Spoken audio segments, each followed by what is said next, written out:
भ्रष्ट राजकारणाचा बिमोड करण्यासाठी परिवर्तन आघाडीच्या डॉक्टर मेंचेकरांना विजयी करा. राजू शेट्टी. रुई येथील कार्यकर्ता मेळाव्यात राजू शेट्टी यांचा घणाघात.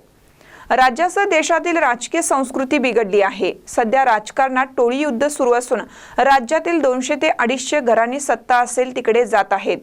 सध्या सत्तेतून पैसा मिळवायचा आणि पैशातून सत्ता मिळवायच्या व्यवसायातून आमदार खरेदी विक्री सुरू आहे. तो पैसा आपल्याच खिशातील आहे. तरी याचा बिमोड करून पायबंद घालण्यासाठी परिवर्तन महाशक्ती आघाडीचे उमेदवार डॉक्टर सुजित मेंचेकर यांना विजयी करा. रुई तालुका हातकलंगले येथील स्वाभिमानी शेतकरी संघटनेच्या कार्यकर्त्या मेळाव्यात ते बोलत होते. मेळाव्याच्या अध्यक्षस्थानी सलीम मुजावर हे होते. महायुती सरकारच्या काळात शेतीसह सर्वच क्षेत्राची वाताहत झाली आहे आणि कंपन्या बंद पडल्या आहेत.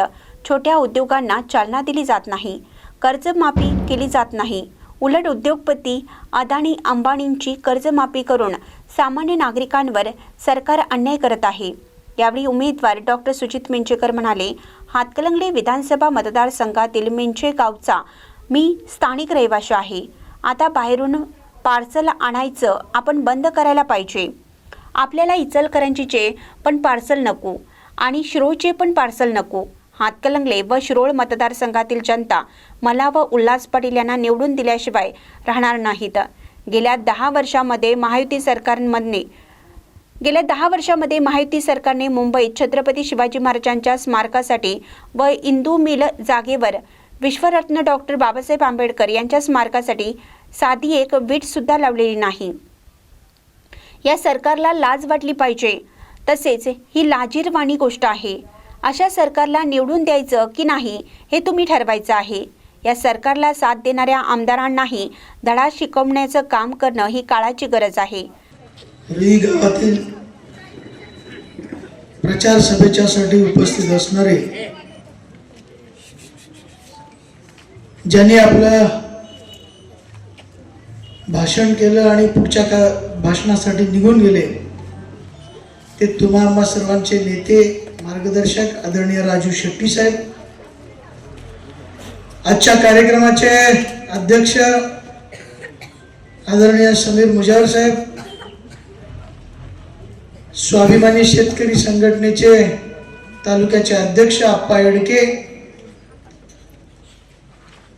पंचायत समिती सदस्य अरुण मगदूम, सुरेश पाटील, जिल्हा परिषदेचे माजी सदस्य कुमार अण्णा खुळ, पुरंदर पाटील, महावीर हुल्ले, सर्जेराव पाटणकर, रावसाहेब अब्दान, कुमार जगोजी, अविनाश शिंदे, जीवनधर बलवान, सुनील वडगावे, मुनीर जमादार, राजगोंड पाटील सर, अशोक मुंडे सर, सुनील पाटील, प्रहार संघटनेचे आनंदा किल्लेदार, त्याचबरोबर मंचका वरील आणि मंचका समोरील इतर सर्वच सन्माननीय मंडळी आणि मित्र, पत्रकार बंधू,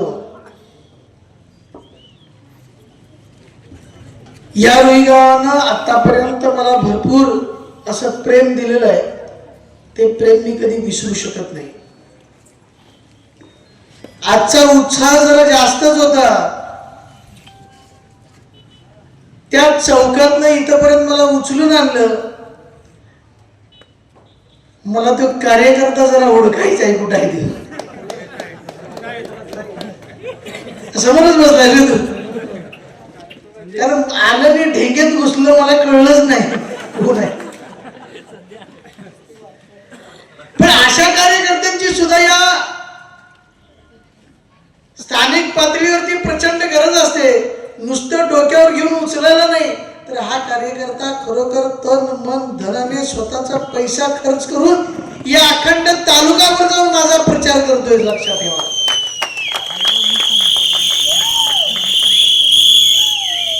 आता मगाशी बऱ्याच जणांनी सांगितलं की स्थानिक उमेदवार होय. तुम्हाला सगळ्यांनी जर त्या लिस्ट मध्ये बघितलं तर जे रेस मध्ये उमेदवार आहेत त्या रेस मधल्या उमेदवारांच्या मध्ये एकमेव डॉक्टर सुजित मेंचेकर हा हातकणंगले तालुक्यातला स्थानिक उमेदवार आहे. लक्षात ठेवा. आता बाहेरनं पार्सल आणायचं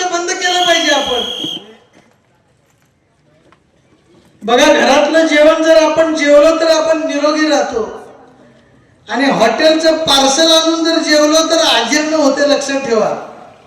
त्यामुळं आता इथनं पुढे आपल्याला बाहेरचं पार्सल, ती इचलगंजीचं बी पार्सल नको आणि शिरोळचं बी पार्सल नको. महाशक्ती परिवर्तन आघाडी जी घडलेली आहे ना, ही महापरिवर्तन शक्ती आघाडी, स्वाभिमानी शेतकरी संघटना, स्वराज्य पक्ष, प्रहार पक्ष, या पक्षांच्या माध्यमातून एक परिवर्तन आघाडी निघाली. आणि या परिवर्तन आघाडीच्या माध्यमातून संपूर्ण महाराष्ट्रभर एक वेगळ्या पद्धतीचे उमेदवार संपूर्ण महाराष्ट्रभर दिले गेलेले आहेत. त्याच्यामध्ये स्वाभिमानी शेतकरी संघटनेचे 2 शिलेदार, एक शिरोळमध्ये आणि एक हातकणंगलेमध्ये दिलेले आहे. मला खात्री आहे की या कोल्हापूर जिल्ह्यातली स्वाभिमानी जनता निश्चितच शिरोळमध्ये आमच्या उल्हासदादाला निवडून दिल्याशिवाय राहणार नाही. त्याचप्रमाणे हातकणंगलेमध्ये डॉक्टर सुजित मिंचेकरांना निवडून दिल्याशिवाय राहणार नाही. आपण सगळेजण, बरेच लोक मुंबईला जातात. किती लोक मुंबईला जातात जर हात वर करा बघू.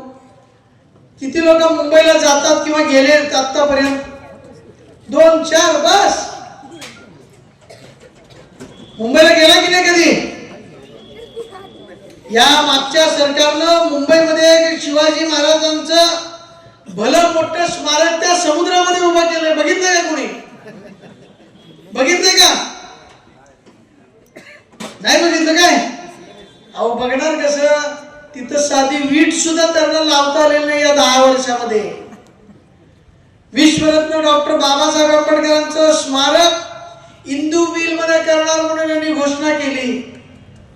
लाज वाटते सांगायला, या सरकारनं जगामध्ये इथला पंतप्रधान फिरतो आणि जगामधलं सगळे पैसे आम्ही भारतात आणतो म्हणून सांगतोय, परंतु एक साधी वीट त्या इंदू मिल मध्ये डॉक्टर बाबासाहेब आंबेडकरांच्या स्मारकाला लावता आली नाही. हे लाजिरवाणी गोष्ट आहे या पंतप्रधानांनी केलेल्या घोषणेची, लक्षात ठेवा. तर अशा सरकारला पुन्हा निवडून द्यायचं की नाही द्यायचं हे तुम्ही आम्ही ठरवायचं आहे मित्रांनो.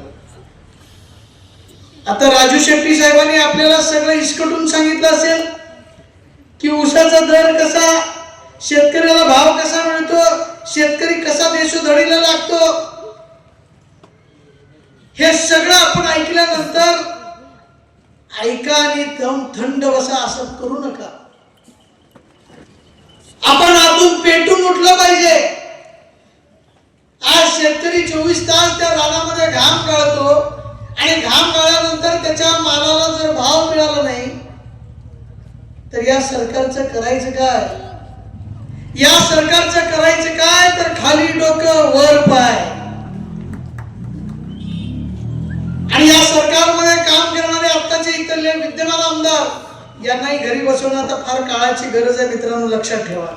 कार्यकर्ता मेळाव्यास माजी जिल्हा परिषद सदस्य कुमार खुळ, तालुका अध्यक्ष आप्पासो एडके, पंचायत समिती सदस्य अरुण मगदूम, ॲडव्होकेट सुरेश पाटील, पुरंदर पाटील, महावीर हुल्ले, सर्जेराव पाटणकर, रावसाहेब आबदान, कुमार जगोशी, अविनाश शिंदे, जीवनधर पलवान, सुनील वडगावे, मुनीर जमादार, प्राध्यापक राजकुंड पाटील, अशोक मुंडे सर, सुनील पाटील व आनंदा किल्लेदार यांच्यासह स्वाभिमानी शेतकरी संघटनेचे शिवभक्ती व भीमशक्तीचे पदाधिकारी, कार्यकर्ते, मिंचेकर प्रेमी कार्यकर्ते व नागरिक मोठ्या संख्येने उपस्थित होते. महानकरी न्यूजसाठी संतोष पाटील, रुई. ताज्या बातम्यांसाठी महानकरीला सबस्क्राईब करा आणि बेल आयकॉनला क्लिक करा.